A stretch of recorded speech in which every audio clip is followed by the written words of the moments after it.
Welcome into the PFF NFL Podcast. Just throwing my water bottle. Yeah, it made aside. quite the noise. We didn't want it on the desk. Okay.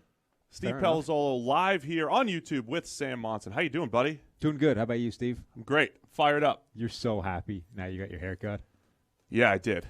I think we need to start with the haircut. Definitely. Because our millions and millions of listeners have been following this for a while now. Yeah.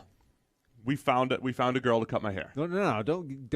Don't rope me into this. You found somebody.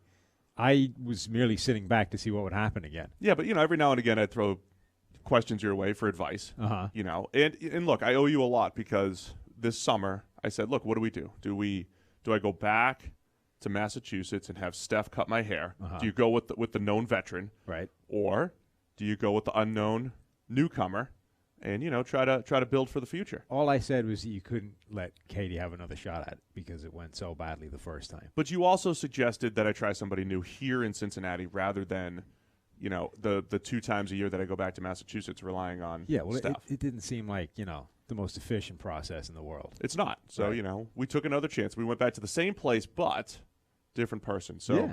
So enter Liz. Liz is now a part of in the equation right. here. And her write-up said she's a men's curl specialist or something to that effect. She seemed like a haircutting all-pro. Like she trained in all of the finest establishments in New York. She's legit. Right. Yeah, I don't know she an worked awful at lot. a curl specialist place. I don't know an awful lot about hairdressing, but her resume seemed pretty spectacular. So we went with her, and I altered my schedule to make sure that we got with her. She had like a 20-minute opening the entire week, and I'm like, that's the one. We're going to do it. Yeah. So I was just amused by how amazingly happy it all made you. Well, yeah, it was good. So we've got, she understood what I wanted, even though it's very tough to articulate exactly what I want. But she kept the even though our length we wanted. Our buddy data scientist Eric Eager says your instructions should simply be standard Jerry, please. Those are not the instructions. Maybe they should be. Maybe that would solve all your problems. That's not what I get. Anyway, I think the hair. I'm happy with the hair. You are. You're bizarrely happy with the hair. It's lighter. It's beautiful to see. It's lighter. It's flowing. Wife likes it. So we're good. The other thing that was kind of fun is that you came in beaming after your haircut in the middle of the day on Friday. You're like back. Obviously, I knew you were going to get the haircut, so I noticed, but nobody else noticed. Like you'd got the haircut, came back, all happy, waiting for the glowing compliments. No, I wasn't. Nobody noticed that you had your haircut. Doesn't matter. You were like, yeah, it's just, I mean, for me, it's about the maintenance to get where it needs to be. Makes it a lot easier. Anyway, we're happy. Yeah. Good job, Liz. Appreciate it. If you need any business, I'll help you out here. This is the kind of content you get during preseason of the NFL. We would do this in regular season. This is big news. Is true. People have been following this saga for months. Right, they have. So God bless them. Anyway, it's regular season type content. So let me lay out what we're going to do for the week, though. Okay. So we're live here on Monday morning. Today, we're just going to do preseason week 1 recap. We'll talk about that in a second. We also have to talk about Antonio Brown. I want to talk nothing about Antonio Brown. No, have to. Why? Have to. Well, as a man that strapped on a helmet once, I feel like you're uniquely qualified to give your opinion. Oh my gosh, I want no part of this. I'll let you monologue it at the end, and I'll leave. If you have something to say about Antonio Brown, I'll leave you 5 minutes. I'm just curious that you put on a helmet once. Would you risk your future career for that helmet? I probably wouldn't do anything that Antonio Brown's doing right now. No? So, okay. No. And then, so I'm trying to lay out the week so people know what's coming here. All right. We've done 3 divisional previews. Yes. So we'll do 2 more this week. That work for you? In an addition extra one? to this. In addition to this. Okay. So instead of 2 podcasts this week, we'll do 3. Wow. Is this I'm kind of promising it. We'll see what happens. We'll see if we do end up taking a trip to training camp this week, if that throws our schedule off. Could we just live record our 2-hour trip? I mean, yeah, people do. Joe Rogan does that all the time, right? Podcast on the road. He just throws an iPhone down between him and somebody else on a plane. Should we do that? We could do that. Driving. We'll do Q&As or something like that. It's like a perfect podcast time to drive. It's a straight road. Just throw down the phone between us and podcast on the way. So we might go to Indy. We got a producer in our ear, and I'm not used to hearing I have no idea what he said either, so that doesn't help. Either. Text it to me.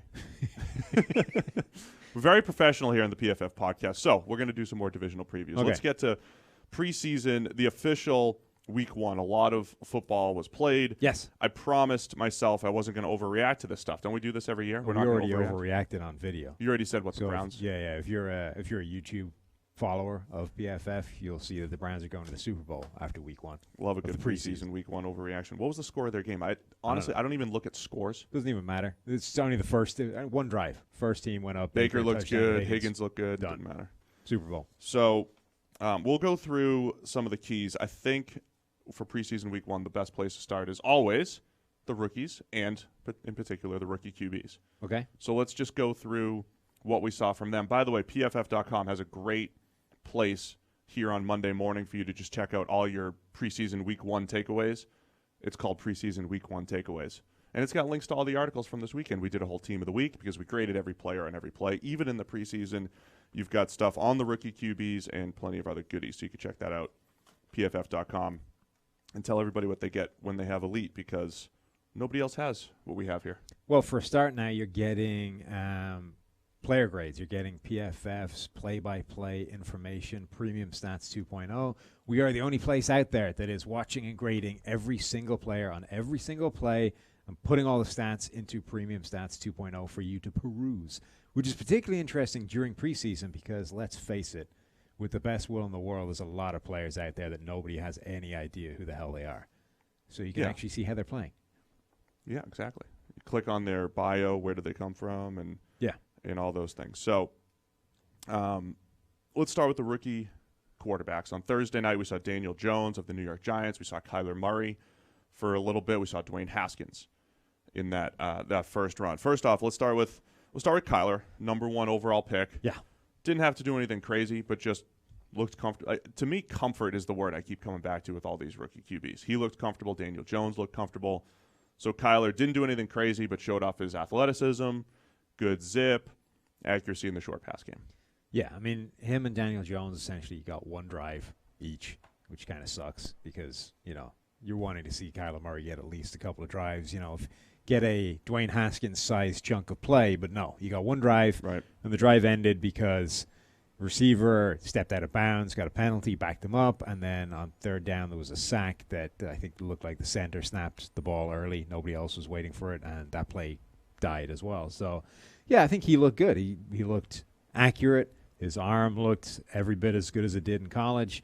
He looked comfort's a good word. He looked comfortable playing the game. He escaped the pocket a couple of times and looked like he can make plays on the move. I would be, encouraged in one drive of action, even if it didn't actually result in points. And we'll say the same thing about Daniel Jones. One drive of action, 5 for 5. Well, that went about as well as it could possibly go. Yeah. Well, as one drive can go. He looked good. He made, a couple of nice, short, accurate passes, hit one relatively deep crosser, and then the touchdown pass was really nice. So that went about as well as one drive can possibly go for a quarterback. Yeah, it really did. And, yes, definitely comfort level for Daniel Jones is important. I think the reason why that's important, it's not the thing that's going to determine a guy's career, but if you remember Dak Prescott in 2016, he walked in and it was like, wow, he just looks like he belongs on an NFL football field in his first action, whereas a guy like Jared Goff that year looked very uncomfortable. Yeah. The entire season just didn't, things were sped up, accuracy was a tick off, decision-making was lacking, whereas Dak looked like he was seeing the field and everything. I think Jones and Kyler both resemble that.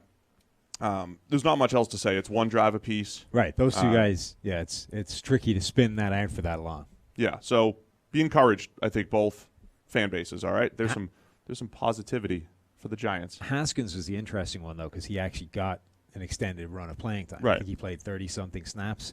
And it seems weird to say it, particularly as I'm not the only person that said this. I saw Chris Sims say that as well, and that's never a nice place to be. But you guys are on the same page about something. Yeah, I know. But if you take out the 2 interceptions, which were terrible, Haskins looked good. Yeah. So it's strange to say that because those are 2 pretty significant things to be taking out of a guy's game. They were bad interceptions. Right. Yeah. But if you ignore the 2 picks, he actually, I think, played quite well and was verging on playing really well. There were a couple of passes that almost came off that didn't quite get there. The 2 picks were bad, really bad. So it's on the positive end, hit a cover two shot, hit a couple nice passes. Also showed like some play on the move, which was definitely not a strength in college. Right. Like looked like he had something to that effect. He threw the ball down the field pretty far, about 13 yards per attempt. per target, essentially. That's Josh Allen territory. So he was trying to throw the ball down the field. The 2 interceptions were bad. I mean, so he threw a wheel route, pick 6 to Mack Wilson, who we'll talk about a little bit. Just completely misread the coverage. So it's one of those things we always talk about offense dictating defense. Like Mack Wilson made a nice play, but he doesn't make that play unless Dwayne Haskins makes a terrible decision and throws it right to him. Well, so the thing about that play is it looked like he was expecting the linebacker to get picked off by the slant that was coming basically at him, and that didn't happen. So that let the linebacker running completely free, and he's like busy trying to loft the ball over somebody else and just doesn't even see the linebacker running right at it. Now, yes, you might have expected that guy to get slowed up by the pick, but you can't not see him. You know what I mean? Well, you can't just dismiss the idea that he's a part of the play. Here's what happens when I've never played quarterback, but here's what happens. I can still explain this stuff. For a quarterback, there are certain routes you have to throw with timing. We have to blindly trust, and then there's certain things we have to confirm. You have to confirm what you're seeing post snap. Right. So you can't. So when you throw a screen pass and you expect wide receivers to make 2 blocks to get guys out of the way, you're just throwing it. So that's and the if point. they don't make the block, sometimes it looks like it's a bad pick 6 opportunity, and it's not your fault at all. Yeah, that's well articulated because that's the point I was trying to make this weekend to some guys. I was arguing about the interception by Malcolm Butler at the end of the Super Bowl, right? And somebody's like, why?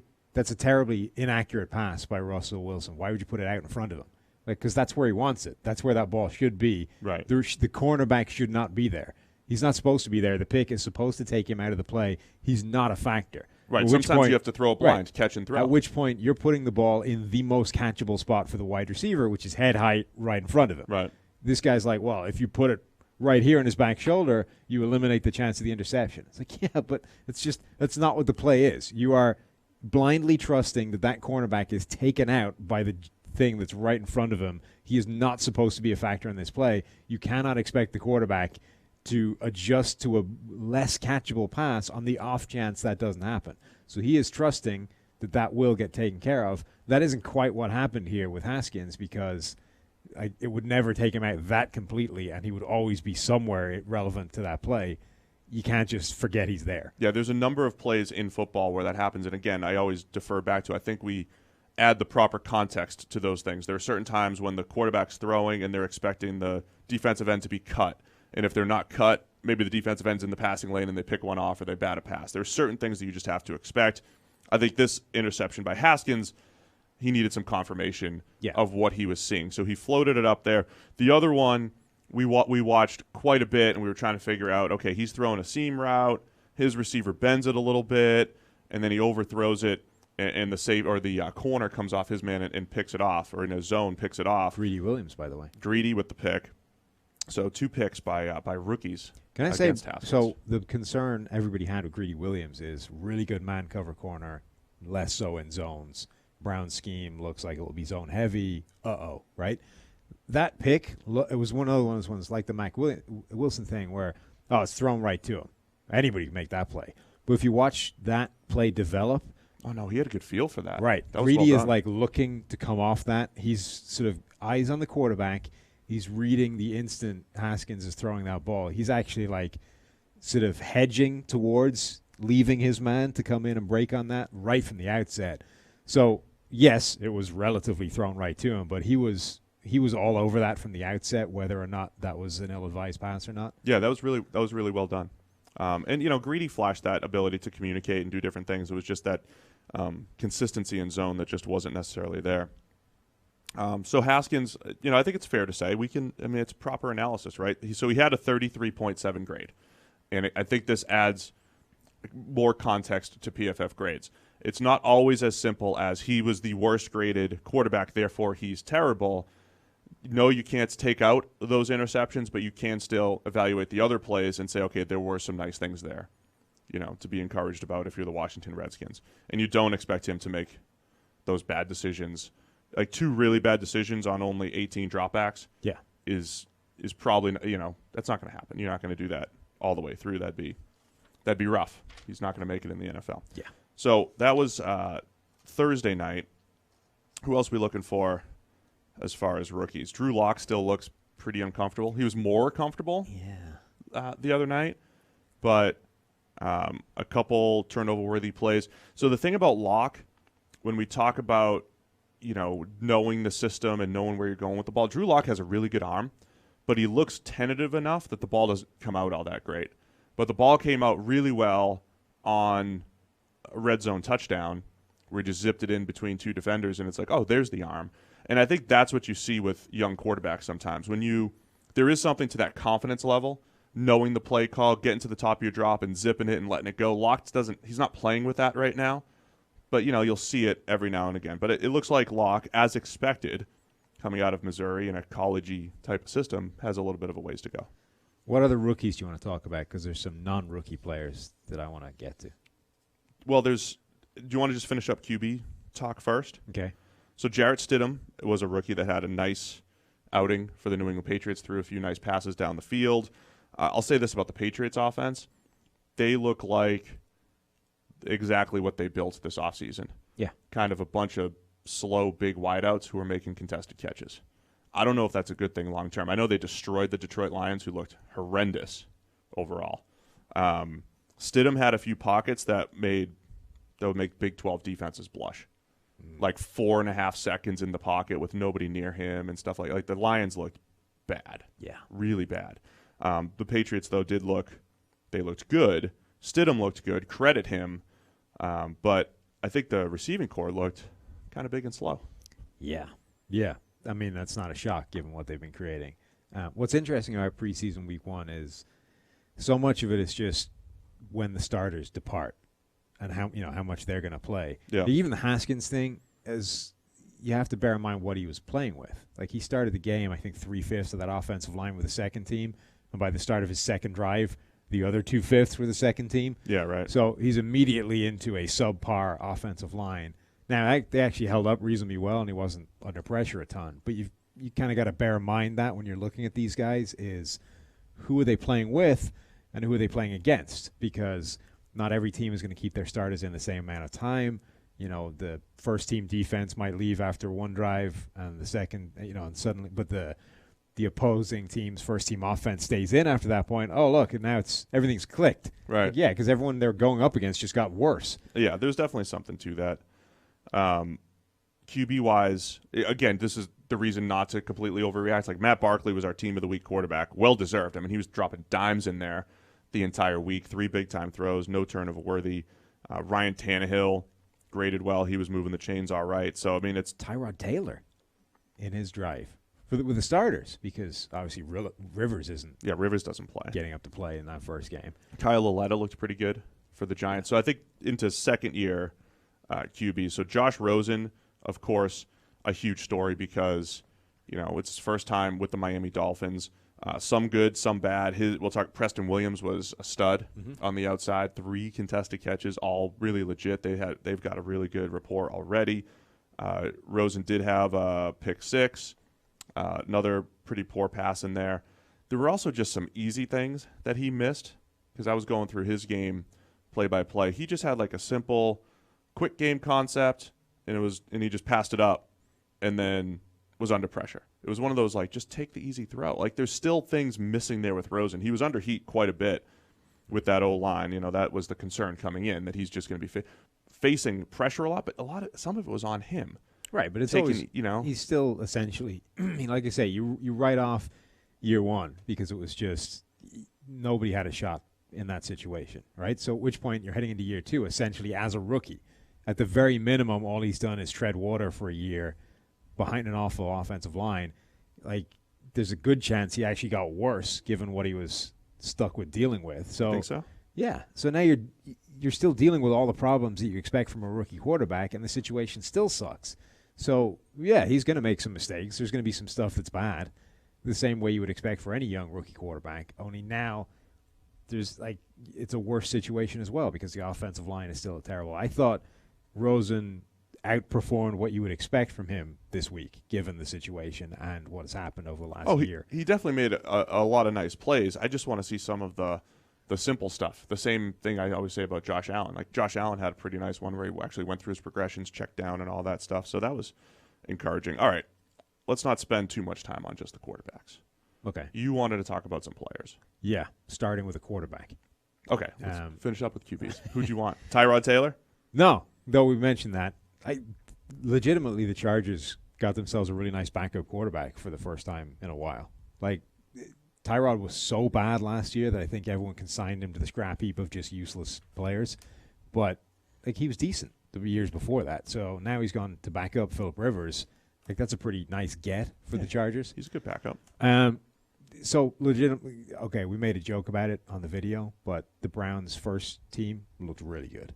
Yeah. Like, I like what they did in that they're like, okay, we're only going to play the starters for a drive, so let's send them out there and pretend it's a 2-minute drill. Like, instead of just, here's a drive to start a game that's going nowhere, do whatever you like. They're like, no, let's treat this like it's important. You go out there, you got a 2-minute offense, execute something. And they drove right down the field, scored a touchdown.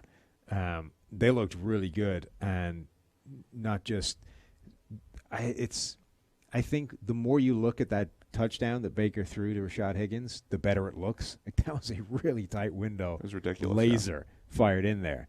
And I think when you sort of look at the sideline, the TV view, it kind of, because once it clears the stuff, it looks kind of wide open, but it really wasn't. Like, that was really. Again, I can't believe that people lazily said that Baker didn't have a good arm at one point. Stupid. Because he was short. Yeah. Because he's always had zip on the ball, and he's always made throws like this. You just didn't see a ton of tight window throws at Oklahoma, but all last year he had the third highest accuracy percentage on tight throws. Same thing the other day. You said it looked like it was open, but it was a tight throw. You got to get it around a linebacker, in between a corner, safety. His ability to make big-time throws and give those guys opportunities to create big plays, that's a big part of what separates him. Throw-for-throw accuracy is great, but also this special, number 2 big-time throw percentage in the NFL last year as a rookie behind Russell Wilson, that's legit. The offensive line held up okay, though obviously only one drive, so anything could happen there.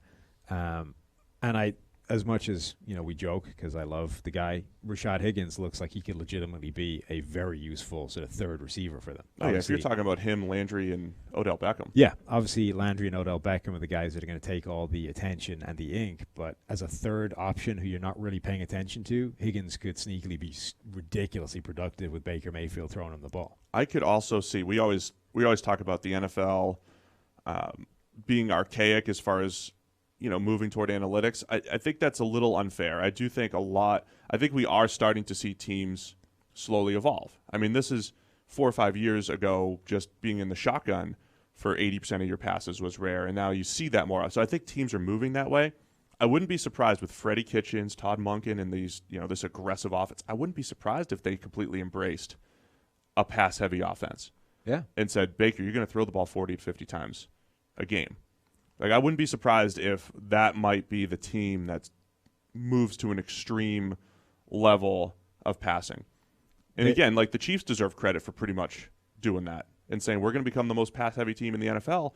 And Andy Reid's really been doing it for years.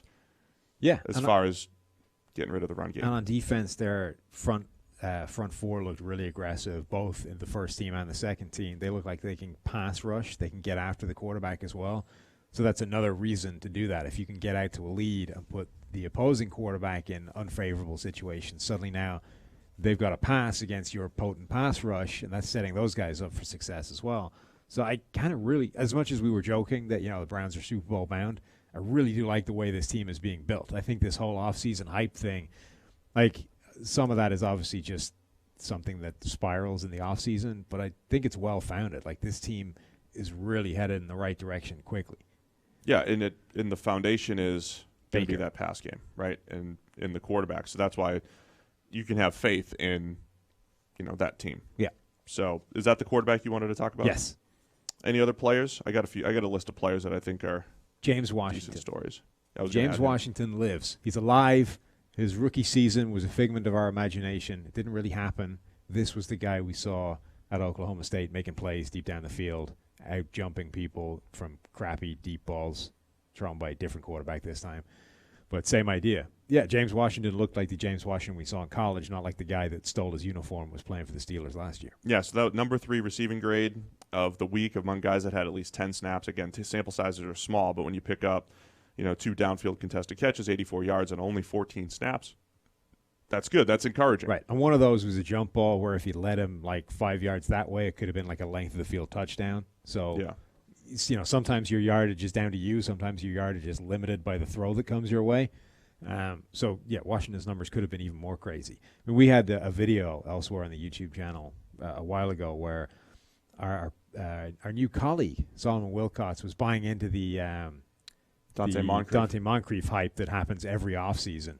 And I was like, okay, I think there's probably 2 players more likely to break out this year than Dante Moncrief, James Washington and Deontay Johnson, yep. rather. And I think Washington, at least week 1 of the preseason, showed that there's something to that. Like, he has still got the skills that he had at Oklahoma State. Maybe the adjustment to the NFL took a little longer than we were expecting, but that player didn't stop existing. Like, he's still there. He'll have opportunities. I mean, we're talking about not hundreds, but over 100 targets. Right. I mean, that number 2 go around. That number 2 job in Pittsburgh after Juju Smith-Schuster is wide open, so somebody has to step up and take it. From a receiving standpoint, we mentioned Preston Williams. He had the highest grade of the week. He was fantastic. Also drew a pass interference in the end zone. We mentioned James Washington.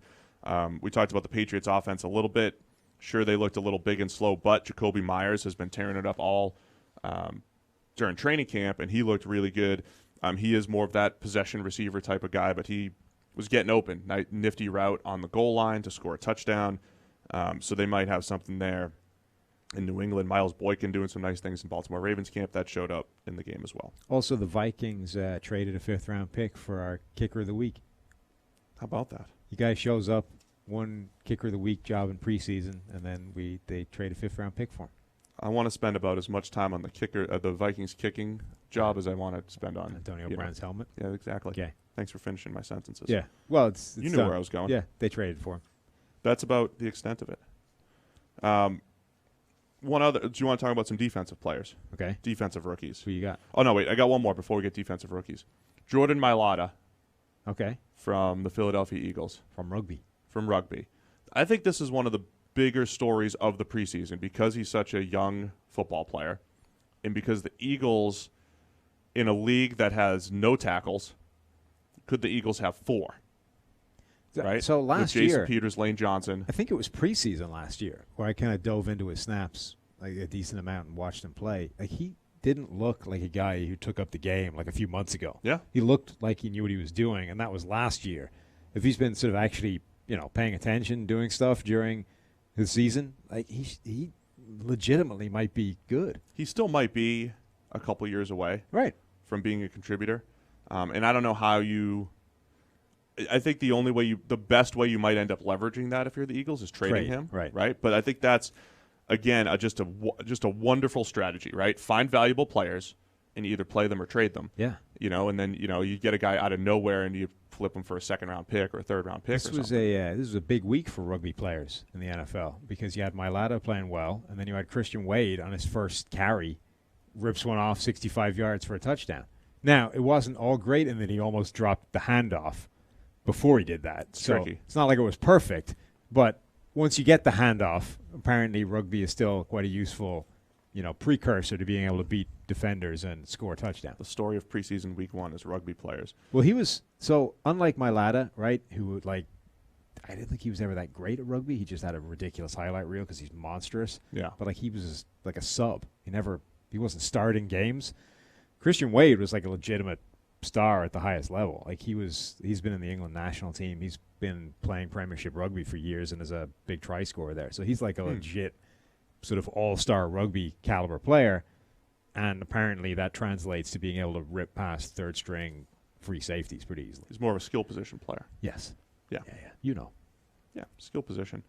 Anyway, just to wrap up the Mailata talk, so Jason Peters and Lane Johnson are the starters. They drafted Andre Dillard in the 1st round, who might be the best pass protector in the draft from last year, and then Mailata, he played right tackle, wasn't perfect, had a few snaps. He got pushed back into the QB a couple times, lost a couple blocks on the backside of run plays, absolutely destroyed a guy on one play. So there was some good and some bad, but I think that's a story to look at. Again, just finding valuable players in the preseason is good for team building. Yeah, you would think at some point, at the very minimum, it gets rid of Vaitai as a roster spot. Yeah, absolutely. Did you have some defensive players to discuss? Well, you were going to go with defensive players. So defensive rookies that stood out.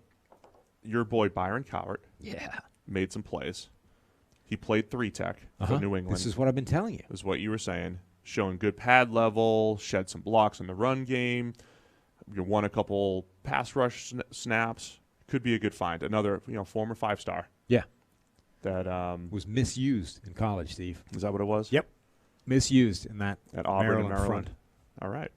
Yeah, I don't know what happened at Auburn, but the Maryland front clearly put him in a position that wasn't good. So there's a guy to keep an eye on. Brian Burns showed off a little bit. He had 2 sacks. It wasn't necessarily dominant stuff, but, nice job cutting off a rollout, making a play, a little spin move against a chip block. Do you realize how much chip blocks screw up offensive tackles? Almost always it seems to do more harm than good. I think that's one of those confirmation bias things. You just, now that you kind of notice it, you're always seeing it. But they constantly seem to screw up offensive tackles. I don't know if are we allowed to say or not that one of our clients did a study on it? I don't know. You say it, and then I don't care because it's your fault. Let's just say we've got because we have this data, we have teams studying it, and you might not want to do too much chip blocking. And I like our guy Ben Stockwell, director of analysis. Nobody watches more football in the world than him. He came up with a point the other day. It's almost like if you just bluffed the fact that you were chipping, if you just had a guy look like he was taking out the outside rush, and then you hamstring the pass rusher, and it just gives the tackle, a little bit more peace of mind, and he's only got to deal with maybe half the man. He's got to worry about a hard inside move or a bull rush rather than the outside rush. That would be beneficial. But what we see all the time is the running back actually chips him, pushes the defender back to the inside, and then the tackle gets whooped. Now, part of that is on the tackle. Don't overset when you know you have help, but maybe it's a little overrated. So my whole point on all this is, Brian Burns got help from a chip that led to a sack, which is fine. That's the bit that I never quite understand, is that as a tackle, you have to know it's coming, right? How do you let the guy get punted inside of you when you know that the chip is coming? Because they're not perfect, man. I also wonder if there's enough communication going on there. Like if you know that in this situation, this is what should be happening. The running back knows because it's the only thing he's concentrating on that play. The tackle is busy, figuring out what he has to block for, and then, oh, crap, this is a play where the running back comes out to the left. There's my chip. I'm screwed. I don't know if it's been studied when a tight end does it, or sometimes New England does this again. They'll take their running backs and put them in like a tight end type position where they're just everybody knows that they're going to chip. It might be easier to communicate tackle and tight end there rather than a back coming from the backfield. Yeah, it almost feels like the tackles, the offensive linemen, just aren't paying attention as to when the running back is going to be releasing that side and therefore chipping. You should have asked Mitchell last week. We can still ask him. Can we get Mitchell back on the show? I don't want to get him back. He's busy, but we can message him. He's not busy. It's preseason. Also, Mitchell's good. He's not going to get chipping help. That only happens to bad tackles. Ooh. Way to suck up to our guests. Well, look, if I suck up that much, you might send me some of that barbecue that he makes. Why? You already have your great barbecue in the oven. Well, mine's fine, but he's really good. Plus, he gets I'm pretty sure he gets free meat somewhere. Why don't we get a sponsor? Free meat? Yeah. Meat sponsor. We have a meat sponsor going. That's for college. Yeah, well, that's true. We don't have an NFL meat sponsor. There you go. Okay. Get working on that. Devin Bush. Yes. First-round linebacker for the Pittsburgh Steelers. He looked really good. He was making a lot of plays. I think a lot of the plays he was making, so I think his speed was showing up. Yep. And a lot of the plays he made was when, Mark Barron screwed up. So you got, Mark Barron. And this is what I saw from Devin White on film as well. So a lot of times we're like, look, when you're a linebacker, you want to make those tackles in and around the line of scrimmage. But there's something to the 7-yard tackle where it's not necessarily your fault that it's a 7-yard gain. So Mark Barron blows his run gap, and then Devin Bush is on the other side, coming from the other side of the field, making a play. That speed has showed up. So Devin White and Devin Bush both had a little bit of that in college. I think that was evident in Devin Bush's debut the other night. Yeah, every time I watched a Michigan game over the last few years, he was the guy that jumped off the tape. Now, sometimes he would go missing, and that was kind of my only real concern, is that why doesn't he do that all the time? Yeah. It's more flashes than it was consistent. Every single game, he's going to dominate. But the talent was always obvious. He is ridiculously good at pretty much every facet of the game. It's just you want to do it all the time. This was a game where he did it pretty much all the time. Yeah, so from a run game perspective, he looked comfortable in his run fits, was getting under offensive linemen pretty much. showed off his blitzing ability, got to the quarterback a little bit, had a pass breakup. This was the other thing that we said too. Going forward, he's really good, right? So there were tight end routes underneath that he was breaking on. He was taking them away, or he broke on it. Could have had a pick six opportunity. He did give up a seam route over his head. It was a really nice throw. He was in decent coverage, but I think moving backwards was a little bit more of an issue from a coverage standpoint for Devin Bush. But stat sheet wise, 5 stops, pass breakup, got in there with some pressure. Overall, it was really, really good. Yeah, and it's not an unusual thing for guys to struggle early with moving backwards versus moving forwards in coverage. I mean, that was Luke Kuechly's issue as a rookie, is anything in front of him, he was the all-pro that we come to expect. Anything where he had to move back and drop into coverage without being able to see it happen was more of a struggle. Yeah, that was he could be exploited a little bit as a rookie, those deep crossers behind him and everything. We'll see how that goes, though. But I think he'll make the highlight reel plays. I think he'll make a lot of plays in and around the line of scrimmage. Anything else from a defensive standpoint that stood out? Mack Wilson had the highest grade with the 2 interceptions. It's tough to bank on that every single week. Right. But he's been doing it in camp, making plays, and I think he showed it off pretty well there. Yeah, I think people were too hard on him in terms of, they were thrown right to him. You know, they're plays everybody should make. I mean, the first one we talked about already in terms of avoiding the pick from the receiver and getting under it. Now, that was a terrible decision, terrible throw, and it was kind of lofted straight to him.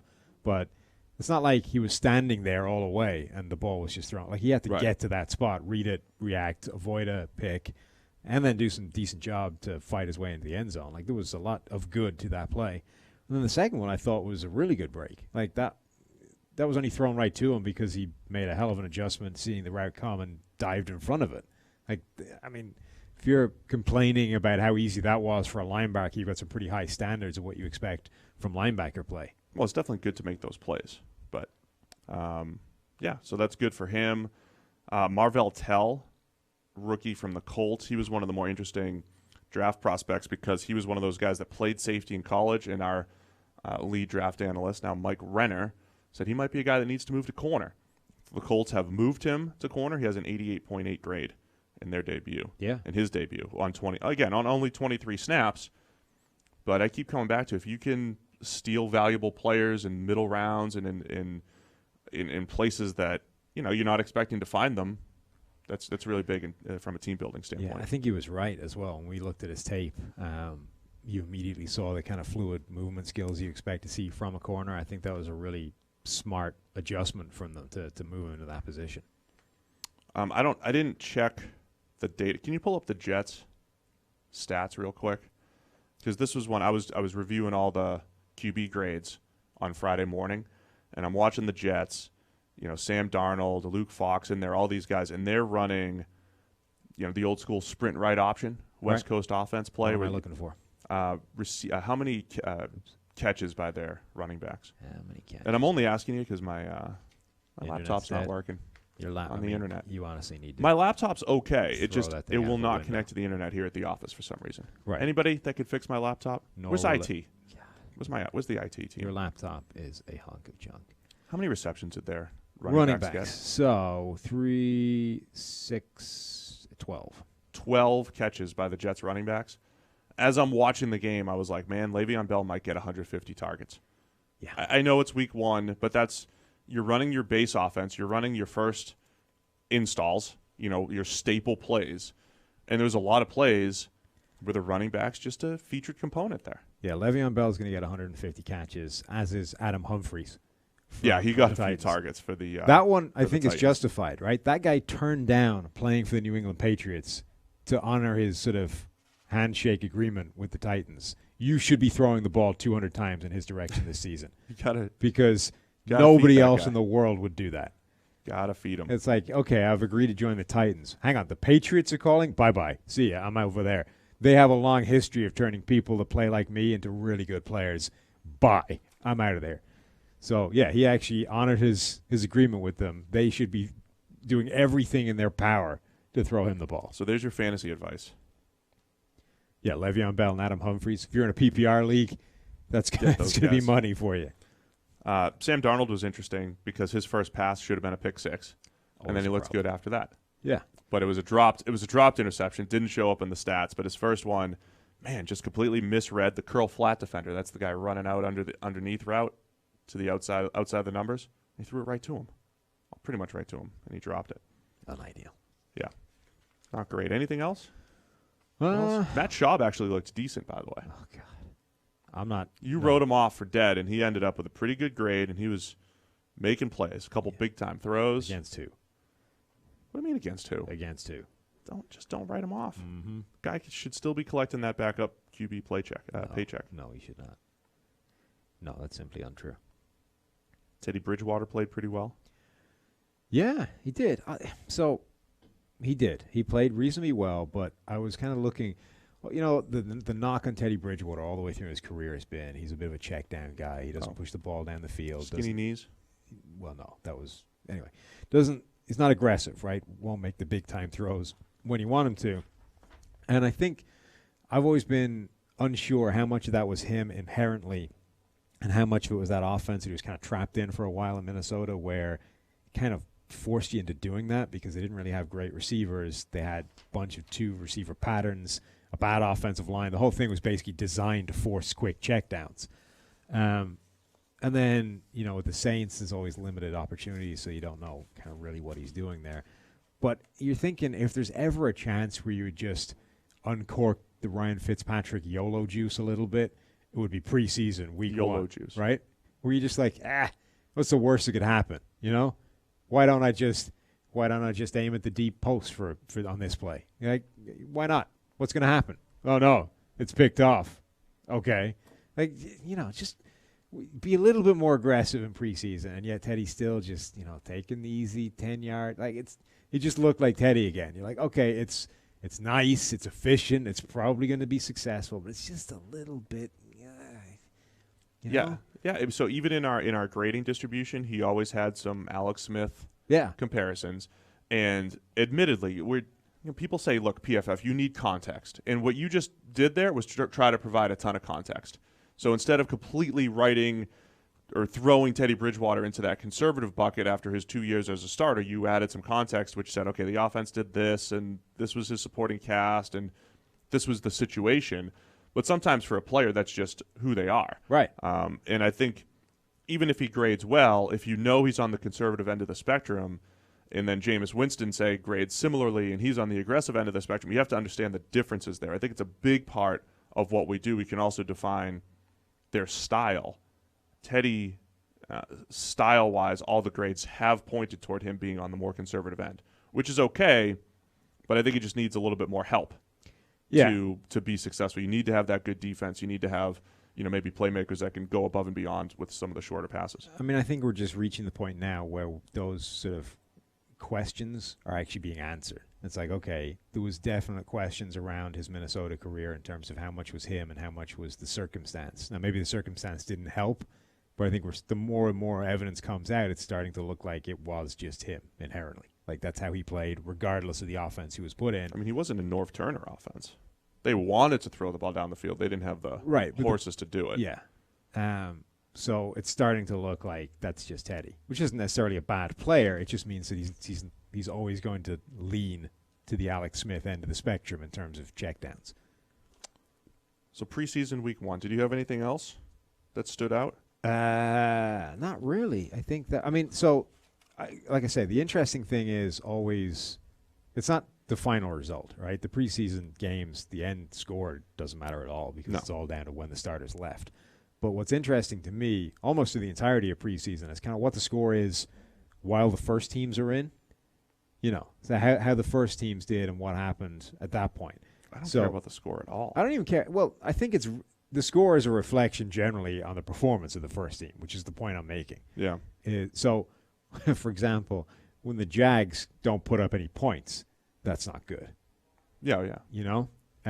Or the Bengals, for example, got pretty much shellacked. I think sometimes when you see domination, like New England dominating Detroit, it might speaks to your depth a little bit. You know, do you have some tough cuts to make? Will you have better depth and all that stuff? But I think those are the interesting ones, is how the first teams perform. You know, we've got one end of the spectrum, which is the Browns' first team look phenomenal, marches up, scores a touchdown, takes a seat on the bench.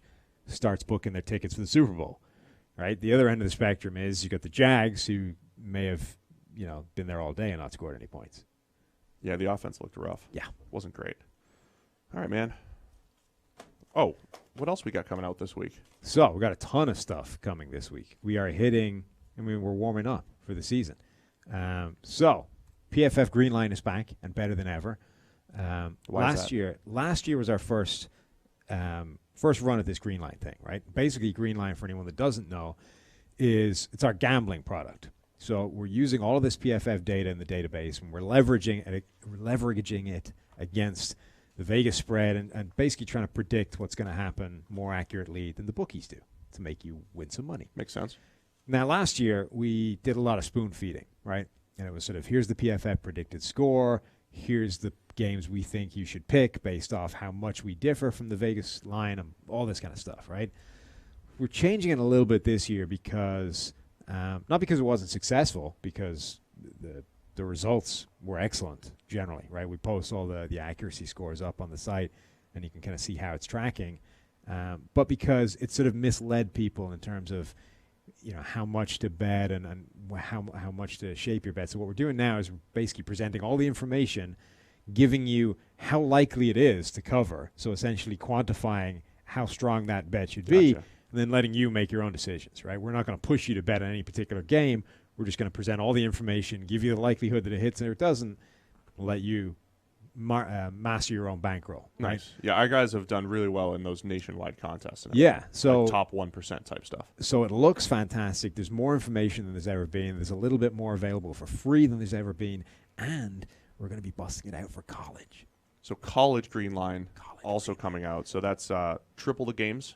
Yeah. That you can wager on. And I think the margins are better in college where the information is a little less good. You know what I mean? Like NFL, the data out there is pretty impressive. Bookies know what they're doing. There's a lot of info to work from.